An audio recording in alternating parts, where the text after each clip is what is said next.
প্রিয় দর্শক, আমি তানিয়া শারমিন আপনাদের সবাইকে আমন্ত্রণ জানাচ্ছি বিটিভির নিয়মিত রান্না অনুষ্ঠান, আপনাদের পছন্দের অনুষ্ঠান স্বাদ ও স্বাস্থ্য দেখবার জন্য। আশা করছি সবাই ভালো আছেন। প্রতিবারের মতো আজও রয়েছে আমাদের দুটো রান্না, যার প্রথমটিতে থাকছে স্বাস্থ্যকর রান্নার রেসিপি এবং দ্বিতীয়টিতে থাকছে ছোটদের জন্য মজাদার এবং মুখরোচক খাবারের রেসিপি। আর থাকছে একজন বিশেষজ্ঞ চিকিৎসকের সাথে আলাপচারিতা এবং তার প্রয়োজনীয় পরামর্শ। তাহলে চলুন দর্শক, আমরা আমাদের প্রথম আয়োজনে চলে যাই। আমাদের বয়সটাকে ধরে রাখার জন্য বা আমাদের তারুণ্যকে দীর্ঘায়িত করবার জন্য খাবারের ভূমিকা কিন্তু অপরিসীম। কিছু কিছু খাবার আমাদের খাদ্য তালিকায় নিয়মিত রাখতে হবে এবং কিছু কিছু নিয়ম কানুন আমাদের মেনে চলতে হবে। দর্শক, আজকে আমরা এমন একটি রেসিপি তৈরি করছি যেটা আপনার তারুণ্যকে ধরে রাখতে সাহায্য করছি চিকেন ক্যাশু নাট সালাদ। একটু অন্যভাবে করছি, চিরাচরিত ক্যাশু নাট সালাদ থেকে একটু ভিন্নভাবে করছি। চলুন দর্শক, আমরা আগে দেখে আসি চিকেন ক্যাশু নাট সালাদ তৈরি করতে কি কি উপকরণ লাগছে। চিকেন ক্যাশু নাট সালাদ তৈরি করতে যা যা লাগছে: সেদ্ধ মুরগির মাংস, সেদ্ধ ছোলা, মিক্সড ভেজিটেবল, ধনেপাতা, লেবু, টমেটো পিউরি, রোজমেরি, লবণ এবং লেটুস পাতা। আর এখানে আমি দর্শক দেখতে পাচ্ছেন মুরগির মাংস নিয়েছি, যেটাকে আমি একটু সিদ্ধ করে নিয়েছি। এরকম কিউব কিউব করে হালকা সিদ্ধ, বেশি সিদ্ধ করলে এটা আবার ময়েশ্চারটা কমে যাবে, ড্রাই লাগবে খেতে। এটাকে আমরা হালকা একটু বয়েল করে নিয়েছি। যেহেতু আমরা একটু ভিন্নভাবে করছি, খুব সামান্য অলিভ অয়েল দিয়ে এবং এটাকে একটু ফ্লেভার আনার জন্য একটু রোজমেরি দিতে পারি আর একটু লবণ। বাস, এটাকে মিক্স করে নিচ্ছি। লবণ এবং একটু ফ্লেভার দিয়ে অর্গ্যানো দিতে পারেন। একটু অলিভ অয়েল দিয়ে এটাকে মিক্স করে নিলাম। এখন ভেজে নিব। যেহেতু অলিভ অয়েল মিক্স করে নিয়েছি, এক্সট্রা তেলের ব্যবহার আর করতে হবে না। প্যানটা একটু গরম হলেই ননস্টিক প্যান নিয়েছি, যাতে কম তেলেই করা যায়। এখানে 1 কাপ মতো মুরগির মাংস আছে। জাস্ট একটু অলিভ অয়েল দিয়ে এটাকে হালকা ভেজে নিচ্ছি। এখন দিয়ে দিব সেদ্ধ ছোলাটাকে আমরা সিদ্ধ করে নিয়েছিলাম। দিয়ে দিচ্ছি সেদ্ধ ছোলাও যেহেতু প্লান্ট প্রোটিন, সেখান থেকে আমাদের কিন্তু কোলাজেনটা পেয়ে যাব।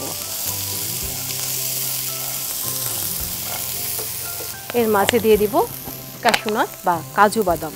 এই ধরনের নাটস যেমন কাঠবাদাম, কাজু বাদাম কিংবা পেস্তা বাদাম, যেগুলোতে আছে ভিটামিন বি, ভিটামিন ই, সেই সাথে ওমেগা 3 ফ্যাটি অ্যাসিড, যেটা আমাদের কোষটাকে ভালো রাখে এবং আমাদের স্কিনটাকে অক্সিডাইজ হতে দেয় না। হয়ে গেছে এটা ভাজা, উঠিয়ে রাখছি। চিকেন ক্যাশু নাট সালাদের চিকেন এবং ক্যাশু নাট সেই সাথে ছোলাটা রেডি করা হয়ে গেল। এখন জাস্ট মিক্সিংয়ের পালা। আমাদের চিকেন এবং ক্যাশু নাট রেডি আছে। এখন আমরা মিক্সিং করে নিব। দর্শক, এখানে দেখতে পাচ্ছেন বেশ এক এক ধরনের শাকসবজি এবং ফলে রয়েছে এক এক ধরনের পুষ্টিগুণ। দর্শক দেখতে পাচ্ছেন এখানে 5টি রঙের সবজি আমি রেখেছি। এখানে লাল রঙের টমেটো আছে, কমলা রঙের গাজর আছে, হলুদ রঙের ক্যাপসিকাম, সবুজ ক্যাপসিকাম, সেই সাথে শসা আছে সাদা রঙের। এক এক ধরনের সবজিতে এক এক ধরনের পুষ্টিগুণ আছে। দর্শক, এখানে আমি টমেটো নিয়েছি, যেখান থেকে আমরা লাইকোপেন পেয়ে যাব। তারপরে আসা যাক কমলা এবং হলুদ। এখানে গাজর রেখেছি কমলা রঙের এবং হলুদ ক্যাপসিকাম আছে এবং এগুলোতে রয়েছে ফ্লাভোনয়েড, যেটা আমাদের ত্বককে উজ্জ্বল করে। আমি এখানে হলুদ রঙের ক্যাপসিকাম সেই সাথে কমলা রঙের গাজর নিয়ে নিচ্ছি আজকে। এগুলি যেহেতু অ্যান্টিঅক্সিডেন্ট, আমাদের শরীর থেকে কিন্তু খারাপ টক্সিনগুলো বের করে দিয়ে আমাদের স্কিনটাকে অনেকটাই ফ্রেশ রাখে। আর যেহেতু এগুলো ভিটামিন সি, আমি ভেজে নিচ্ছি না। অনেকেই দেখা যায় যে ক্যাশু নাট সালাদ করতে এগুলো একটু সোয়াতে করে নেয়। আপনারা চাইলে করতে পারেন, কিন্তু ভিটামিন সি কিন্তু অনেকটাই নষ্ট হয়ে যায় তাপে। আমাদের শরীর যাতে ডিহাইড্রেট না হয়, সেহেতু আমাদের পানিটা খেতে হবে বেশি বেশি, কমপক্ষে 7 থেকে 8 গ্লাস পরিমাণ পানি পান করতে হবে। এটা আমাদের যে ব্লাড সার্কুলেশন সেটাও ভালো রাখে এবং শরীর থেকে খারাপ টক্সিনগুলো বের করে দেয় পানি। চাইলে আমরা কিছু লেটুস পাতা কিংবা ধনে পাতাও এতে ব্যবহার করতে পারি। দিয়ে দিচ্ছি লেটুস পাতা, ফ্রেশ লেটুস নিচ্ছি আমরা। এটা কিন্তু আমরা র খেতেই পারি সালাদ হিসেবে। এটাতেও পানির পরিমাণ বেশি। অনেকে এমনি এমনি পানি খেতে চায় না, তো তারা চাইলে খুব সহজেই কিন্তু এই ধরনের পানি জাতীয় ফল কিংবা শাকসবজি খেতে পারে। সেই সাথে ডিটক্স ওয়াটার পানির সাথে যদি আমরা মিশিয়ে রাখি শসা কিংবা এই ধরনের পুদিনা পাতা, ধনে পাতা, যেটা আমাদের ডিটক্স ওয়াটার হিসেবে কাজ করবে। দিয়ে দিলাম ধনে পাতা, এটাতেও ভিটামিন সি রয়েছে। এটা তৈরি করা কিন্তু খুব সোজা, যে কেউ তৈরি করতে পারবে এবং এটা আমাদের প্রত্যেক দিন খাদ্য তালিকায় রাখতে হবে। আমরা যদি এই ধরনের খাবার খাই স্ন্যাক্স হিসেবে, তাহলে কিন্তু আনহেলদি খাবারের যে আমাদের একটা ক্রেভিং ওঠে সেটাও বন্ধ হবে। দিয়ে দিচ্ছি ক্যাশু নাট এবং ছোলা সিদ্ধ, মাংস সিদ্ধ যেটা ছিল হালকা ভেজে নিয়েছিলাম সেটা। দিয়ে দিচ্ছি টমেটো কেচাপ, এটা হোমমেড কেচাপ, আপনি চাইলে টমেটো পাল্পও দিতে পারেন।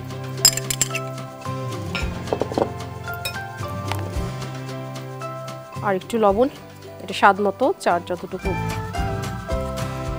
পছন্দ দিয়ে নেবেন। সব একসাথে ভালো মতো মিশিয়ে নিচ্ছি। সব শেষে দিয়ে দিব লেবুর রস, ভিটামিন সি সমৃদ্ধ লেবুর রস।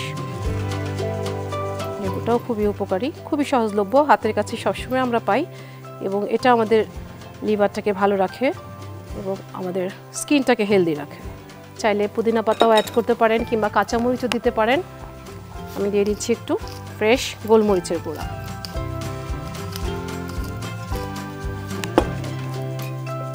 বাস সব আবার একসাথে ভালো মতো মিশিয়ে নিচ্ছি। যেহেতু তৈরি করা সোজা, যে কোনো সময় তৈরি করে খেতে পারেন। এটা পেটটাও ভরবে, আপনার স্কিনটাও ভালো রাখবে। সেই সাথে আমরা এখানে চিকেনও পেয়ে গেলাম, প্রোটিনটাও চলে আসলো, ছোলা থেকেও প্রোটিন চলে আসলো। সব কিছু মিলে এটা মনে হয় যে একেবারেই পরিপূর্ণ একটি খাবার, শুধু কার্বোহাইড্রেট হয়ে গেছে। জাস্ট আমরা এটাকে প্লেটিং করে ফেলব।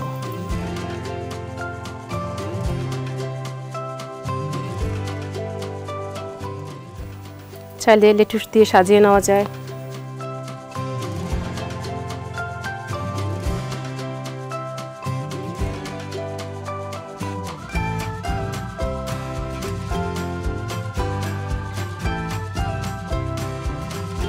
দর্শক দেখে নিলেন তৈরি হয়ে গেছে চিকেন ক্যাশু নাট সালাদ।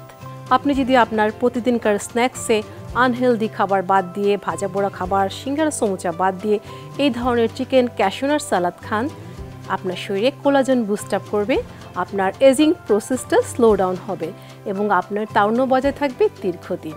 আর স্বাদের কথা কি বলবো, একদম গ্যারান্টি দিয়ে বলছি, এটা খেতে ভীষণ সুস্বাদু এবং মুখরোচক। প্রিয় দর্শক, প্রথম রান্না শেষে চলে এলাম আমাদের দ্বিতীয় আয়োজনে। আর এখানে থাকে ছোটদের জন্য মজার মজার সব রেসিপি। আর এই পর্যায়ে আমরা আমন্ত্রণ জানাই বাংলাদেশের সব প্রখ্যাত শেফ এবং রন্ধনশিল্পীদের, যারা তাদের সিগনেচার ডিশ আমাদের তৈরি করে দেখান, অবশ্যই ছোটদের উপযোগী করে। সেই ধারাবাহিকতায় আজ আমাদের মাঝে আছেন এই প্রজন্মের গুণী রন্ধনশিল্পী সামিয়া রহমান। কেমন আছো সামিয়া? এত ভালো আছি। অনেক মাধ্যমেই কাজ করছো রান্না নিয়ে এবং তোমার রান্নার প্রশংসা কিন্তু আমি অনেক পেয়েছি। তো এর পেছনে কার হাত, অনুপ্রেরণা কে ছিল? আমার মা ছিল, সাথে আমার বাবাও ছিল।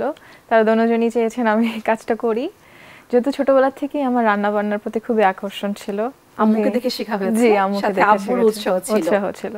তো তোমাকে পেয়েছি আজকে, নিশ্চয়ই ইটালিয়ান কিছু আশা করছি। কি করছো আজকে? আজকে cheesy white sauce pasta. Cheesy white sauce pasta খুবই পপুলার একটি ডিশ ইটালিয়ার। তো দর্শক চলুন আমরা দেখে আসি Italian popular dish cheesy white sauce pasta. আমরা অনেকভাবেই পাস্তা করে থাকি, তো দেখছি আজকে রাইসা কিভাবে তৈরি করছে। তার আগে চলুন আমরা দেখে আসি কি কি উপকরণ লাগছে তৈরি করতে। চিজি হোয়াইট সস পাস্তা তৈরি করতে যা যা লাগছে: পেনে পাস্তা, তরল দুধ, বাটার, চিজ, লবণ, চিলি ফ্লেক্স, কালো গোলমরিচ, মাশরুম, ক্যাপসিকাম, ময়দা এবং অর্গ্যানো। দর্শক দেখে নিয়েছেন উপকরণ। এখন চলুন দেখি রাইসা কিভাবে তার এক্সপার্ট হাতে তৈরি করছে ইটালিয়ান এই মজাদার কুইজিনটি। এখানে যা যা উপকরণ এখন কিন্তু আমরা পেয়ে যাই, এটার জন্য ইটালি যেতে হয় না। যে তুমি এখানে অর্গ্যানো ব্যবহার করেছো, এটাও তো ইটালিয়ান একটা হার্বস। আর যা যা আছে মোটামুটি আমাদের হাতের কাছেই। হ্যাঁ, প্রথমে আমি একটি ফ্রাই প্যান নিয়ে নেব, ননস্টিকি ফ্রাই প্যান। তুমি পাস্তাটাকে সিদ্ধ করে নিয়েছো? জি। পেনে পাস্তাটাকে কিভাবে করেছো যদি দর্শকদের একটু বুঝিয়ে বলতে? এখানে 250 গ্রাম আছে, ওটার মধ্যে পাস্তার পরিমাণে পানি বেশি দিব যাতে স্টিকি না হয়, আর সাথে একটু তেল আর একটু লবণ দিয়ে দিব যাতে স্টিকি না হয়, ঝরঝরা হয়। প্রথমে আমরা বাটারটা ফ্রাই প্যানে দিচ্ছি।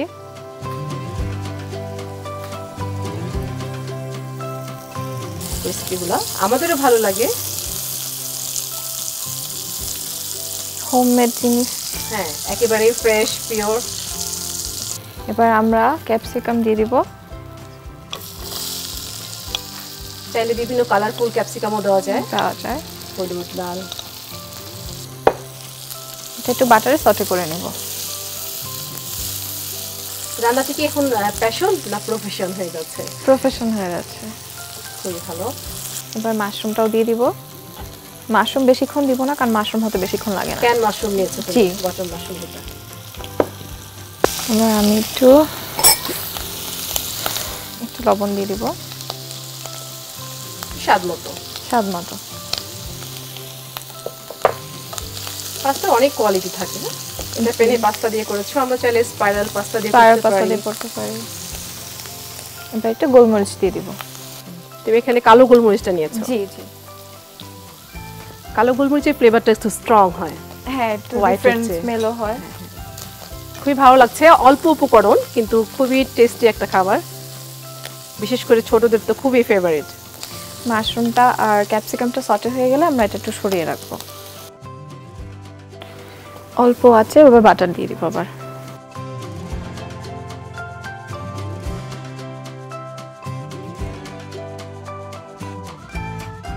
বাটারটা গলে গেলে আমরা এখন একটু ময়দা দিয়ে দিব, যেহেতু আমরা এখন ক্রিমটা বানাবো। যেহেতু হোয়াইট সস বলছো, হোয়াইট সসটা করছো? জি। রেশিওটা যদি দর্শকদের বলো, কতটুকু বাটার ছিল সেই সাথে কতটুকু ময়দা দিলাম? 1 চামচ বাটারের সাথে 2 চামচ ময়দা। আচ্ছা, ময়দাটা ডাবল যাবে। জি, এটা তাড়াতাড়ি নড়াতে হবে, নাহলে লাম্পস হয়ে যাবে। এবার একটু দুধ দিয়ে দিব, অল্প অল্প পরিমাণে দিব, তাহলে ঘন হয়ে আসবে। রেশিওটা অনেক ইম্পর্টেন্ট, যেহেতু এটা একটা হোয়াইট সস হবে। তোমার হাত দেখে বোঝা যাচ্ছে যে তুমি এক্সপার্ট হাতে করছো। অনেক সময় দেখা যায় আমাদের হাতে অনেক সময় লাম্পস হয়ে যায়। খুব সুন্দর একটা স্মুথ সস হচ্ছে। এটা কন্টিনিউয়াসলি নাড়তে হবে, না হলে ঘন হয়ে যাবে, অনেক বেশি ঘন হয়ে যাবে, আবার লেগে যাওয়ার একটা চান্স থাকে। তাই এটার মধ্যে আমি আস্তে আস্তে যতগুলো গুঁড়ো, এবার এখন একটু চিলি ফ্লেক্স দিব, 2 চামচ চিলি ফ্লেক্স দিব। আবার একটু গোলমরিচ দিয়ে দিব পরিমাণ মতো, আর এবার অরিগানো দিব 1 চামচ। সুন্দর একটা ফ্লেভার আসবে। জি, একদম ইটালিয়ান একটা ফ্লেভার। ক্রিমটা একটু ঘন হয়ে আসলে পাশে রাখা সবজিটা দিয়ে দিব এখন।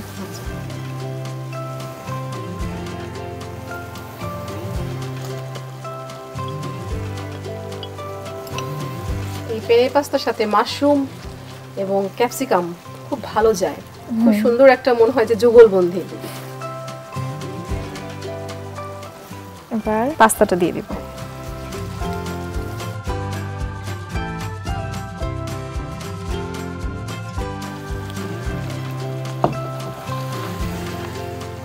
এখান থেকে আমরা কার্বোহাইড্রেটও পাচ্ছি পাস্তা থেকে, তারপরে ভেজিটেবলও ব্যবহার করেছো, আর বাটার দিয়েছো যেখান থেকে ফ্যাটটাও পাবো। মোটামুটি একটা, এটাকে আমরা কমপ্লিট একটা মিল বলতে পারি। এবার আমরা একটা চিজ অ্যাড করে দেব। কি চিজ এটা? Mozzarella cheese.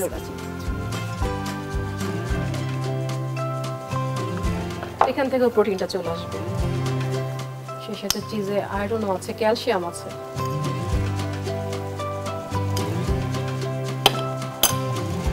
চিজের বোধহয় কোনো লিমিট নেই আমার কাছে, কারণ চিজের ভক্ত তো আমি চিজ লাভার। মনে হয় যে যত গুড় তত মিঠা, যত চিজ তত টেস্টি। আমাদের পাস্তা এখন রেডি, আমরা চুলাটা অফ করে দেব। হয়ে গেল, খুব কম সময়ে হয়ে গেল। এখন গরম গরম পরিবেশন করব আমি।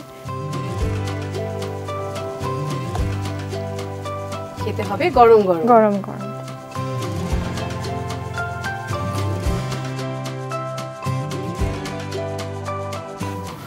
আমাদের white sauce cheesy pasta ready. খুব সহজেই হয়ে গেল, দেখতে অনেক সুন্দর লাগছে, তোমার মতো সুন্দর লাগছে এবং আমি কিন্তু চিজের ফ্লেভারটা পাচ্ছি, অনেক ইয়াম্মি হয়েছে এবং আগেই বলেছি এতে সব কিছুই ছিল, মোটামুটি কমপ্লিট একটা মিল তুমি তৈরি করেছো, খুব কম সময়ে তৈরি করেছো।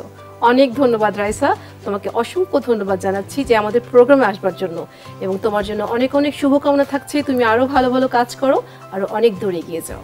আপনাকে অনেক অনেক ধন্যবাদ এবং বিটিভির সবাইকে অনেক অনেক ধন্যবাদ। আপনারা চাইলে এটা বাসায় ট্রাই করতে পারেন, খুবই ইজি একটা রেসিপি এবং খুবই হেলদি একটা রেসিপি। প্রিয় দর্শক, এতক্ষণ দেখলেন তৈরি হয়ে গেল দুটো রেসিপি, যার প্রথমটি ছিল একটি হেলদি রেসিপি, কিভাবে আপনি আপনার বয়সকে ধরে রাখতে পারবেন, তারুণ্যকে দীর্ঘায়িত করতে পারবেন, সেই জন্য একটি হেলদি এবং টেস্টি রেসিপি সালাদ, চিকেন ক্যাশিউ নাট সালাদ, এবং দ্বিতীয়টি ছিল ছোটদের জন্য খুবই মুখরোচক একটি রেসিপি। তাহলে চলুন দর্শক, এই দুটি রেসিপি সম্পর্কে এবং কিভাবে আমাদের তারুণ্যকে আমরা দীর্ঘায়িত করতে পারি সেই সম্পর্কে আরও বিস্তারিতভাবে জেনে আসি একজন বিশেষজ্ঞ চিকিৎসকের কাছ থেকে। সুপ্রিয় দর্শক, আজ আমাদের মাঝে আছেন doctor Iqbal Ahmed, specialist plastic and aesthetic surgeon এবং chief consultant Bangladesh cosmetic surgery. স্বাগত জানাচ্ছি আমাদের অনুষ্ঠানে আসবার জন্য।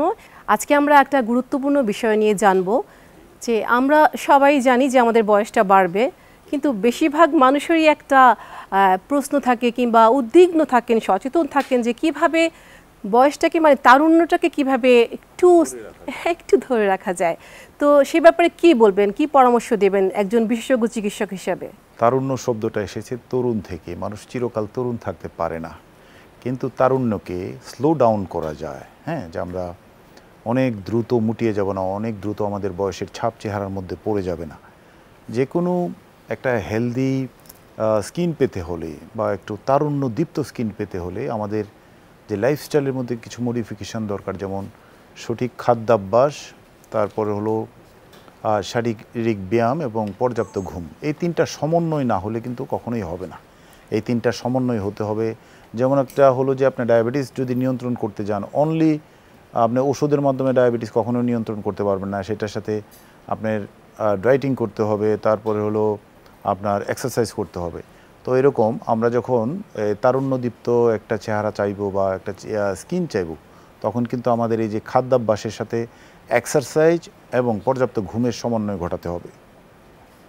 তো আমরা কসমেটিক্সের ব্যাপারে অনেকেই খুবই উৎসাহী থাকি, বিশেষ করে সানব্লক নিয়ে।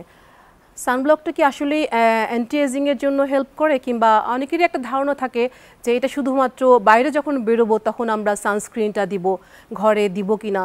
তো কি বলবেন দর্শকদের? যে ডেফিনেটলি সানস্ক্রিন আপনার স্কিনের মানে স্কিনটাকে হেলদি রাখার জন্যই বলেন, আর স্কিনটাকে খুব সুন্দর করার জন্য। যদি তিনটা প্রোডাক্ট বলেন, তার মধ্যে ওয়ান অফ দ্য প্রোডাক্ট হলো সানব্লক।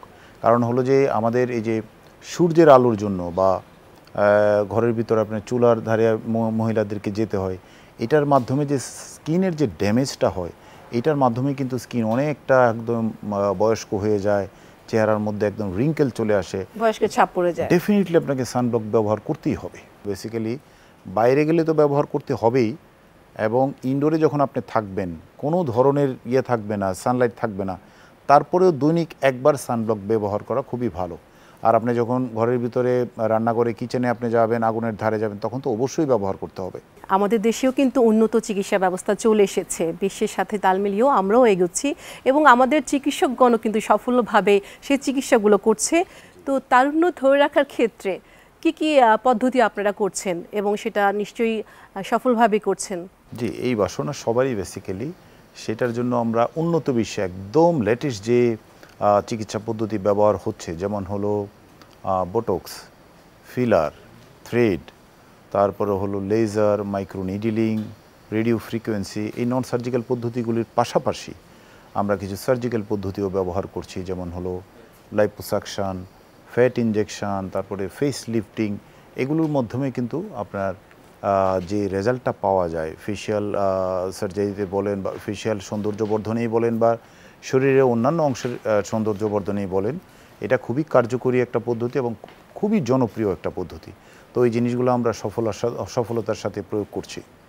তো তো অনেকে একটু আতঙ্কিত থাকে যে এই ধরনের প্রসিডিউরের ব্যাপারে, তো কিভাবে সাহস দেবেন দর্শকদের? জি, ডেফিনেটলি এইগুলো বৈজ্ঞানিকভাবে প্রতিষ্ঠিত এবং এটার মধ্যে অনেক গবেষণার পরে এটা মানুষের শরীরে প্রয়োগ করার অনুমতি পাওয়া গেছে। সুতরাং এটা নিয়ে ভয়ের কিছু নেই আল্লাহর রহমতে। আর যদি কোনো ভয়ের কিছু থাকে ডেফিনেটলি আপনাকে ডক্টরিয়ার সময় কনসালটেশনের সময় বলে দেবে। একজন ভালো ডক্টর সবসময় আপনাদেরকে কনসালটেশনের সময় সঠিক তথ্যটা সরবরাহ করবেন। এইগুলো খুব সেফলি এই প্রসিডিউরগুলো প্রয়োগ করা যাচ্ছে। আশা করি এটা আতঙ্কিত হওয়ার কোনো কারণ নেই। খাবারের মাধ্যমে আমরা কিভাবে নিজেকে তরুণ রাখতে পারি একটু বেশি সময় ধরে? এমন কি খাবার আছে যেগুলি খেলে আমরা আমাদের তারুণ্যকে ধরে রাখতে পারি? খাবারের যে চাহিদা সেটার মধ্যে পানির চাহিদা সবচেয়ে বেশি, কারণ একটা কোষের মধ্যে মোর দেন 80% শুধু পানিই থাকে। সুতরাং সেই পানির চাহিদাটা যদি আমরা প্রথমেই পূরণ না করি, অন্যান্য দিকে নজর দিই, তাহলে কিন্তু হবে না। এছাড়া যে ফুডগুলি আমাদেরকে তরুণ রাখতে সহায়তা করে সেটা হলো যে ফুডগুলি কোলাজেন প্রোডাকশন বাড়ায়, যেমন গ্লাইসিন, প্রোলিন, ভিটামিন সি। এই নামগুলি খুব কঠিন মনে হলেও এই জিনিসগুলোর সোর্সগুলি কি সেগুলি যদি জানা যায় তাহলে আর চিন্তার কিছু নেই। যেমন হলো যে আমরা ব্রোকলি, তারপরে হলো বাঁধাকপি, বাদাম, তারপরে হলো যে ডিমের সাদা অংশ, তারপরে ভিটামিন সি যুক্ত যে খাবারগুলো আছে সাইট্রাস ফুড যেমন লেবু, তারপরে হলো যে কাঁচামরিচ, তারপরে যেটাকে আমরা জাম্বুরা বলছি, এই জায়গাগুলিতে আমরা ভিটামিন সি প্রচুর পরিমাণে সংগ্রহ করতে পারি। এই খাদ্যাভ্যাস যদি কারো খাদ্য তালিকায় থাকে ডেফিনেটলি তার স্কিনটা খুব সুন্দর হবে। তারুণ্যকে ধরে রাখার জন্য একটা সালাদ করেছি, চিকেন ক্যাশিউ নাট সালাদ। এতে বিভিন্ন ধরনের ভেজিটেবল আছে, বিভিন্ন কালারফুল সবজি আমি ব্যবহার করেছি এবং সবগুলোর রঙকে আমি প্রাধান্য দিয়েছি। এই সালাদটা থেকে আমরা কি পেতে পারি এবং এই সালাদটা আমাদের কতটুকু সহায়ক করবে আমরা যদি আমাদের তরুণ দেখাতে চাই কিংবা আমরা যদি আমাদের তারুণ্যকে একটু দীর্ঘায়িত করতে চাই? এই সালাদটার যে ইনগ্রেডিয়েন্টসগুলো আপনি বলেছেন আমি মনে করি যে একটা খুবই স্ট্যান্ডার্ড একটা সালাদ, বিকজ এখানে আপনি মানে পুষ্টিগুণের জন্য যে যে ইনগ্রেডিয়েন্টগুলো দরকার সেগুলো আপনি এখানে ইনকর্পোরেট করেছেন। এবং যেসব রঙের কথা বললেন ডেফিনেটলি আমরা সবসময় অ্যাডভাইস করি যে রঙিন শাকসবজি। রঙিন শাকসবজি বলার অর্থ হলো যে আপনার ইয়ার মধ্যে লাল রঙের মধ্যে বা এই কালার কাছাকাছি কালারের মধ্যে ভিটামিন এ বেশি থাকে। তো সুতরাং রঙিন শাকসবজি এবং ফলমূল ডেফিনেটলি অনেক উপকারী। এখানে যেহেতু বাদাম ইনকর্পোরেট করেছেন একই সাথে আমরা এখানে বাদামের যে প্রোটিনটা থাকে এবং যে ফ্যাটটা থাকে সেটাও পাবো, প্লাস হলো যে আমি এটাও পাবো, পুষ্টিগুণটাও পাবো। চিজি হোয়াইট সস পাস্তা, এই খাবারটি সম্পর্কে বলবেন যে শিশু কিশোর কিংবা বাড়ন্ত বয়সী যারা আছে তাদের জন্য কতটা হেল্পফুল হবে? যে এটা অবশ্যই হেল্পফুল হবে। বেসিক্যালি যেহেতু এটা ঘরে তৈরি একটা খাবার এবং হোয়াইট সস পাস্তা, তারপরে ওই যে আর যে প্রোটিনের সোর্সগুলি বললেন এগুলো যদি এটাতে থাকে ডেফিনেটলি এটা একটা পুষ্টিকর খাবার। এটা তার জন্য তার স্বাস্থ্যের জন্য খুব উপকারী হবে। এবং শিশুরা যদি এই যে প্রোটিন সমৃদ্ধ খাবার, বাড়ন্ত বয়সে কিন্তু প্রচুর প্রোটিন লাগে আমাদের বাড়ার জন্য, সেলগুলি ওই সময় প্রোটিনের চাহিদা বাড়িয়ে দেয়।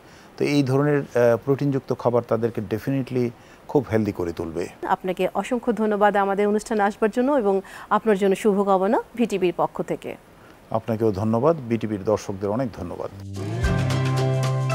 প্রিয় দর্শক, এতক্ষণ শুনলেন ডাক্তার ইকবাল আহমেদ আপনাদের চমৎকারভাবে বুঝিয়ে বললেন কিভাবে আপনি আপনার ত্বককে সুন্দর রাখতে পারেন, সুস্থ রাখতে পারেন। আশা করছি মেনে চলবেন এবং এতে আপনার ত্বক থাকবে সুন্দর, সুস্থ এবং সতেজ। দর্শক, আজ এই পর্যন্তই, দেখা হবে আবারও আগামী আয়োজনে। সেই পর্যন্ত সবাই ভালো থাকুন, সুস্থ থাকুন, সুন্দর থাকুন এবং থাকুন বিটিভির সাথেই।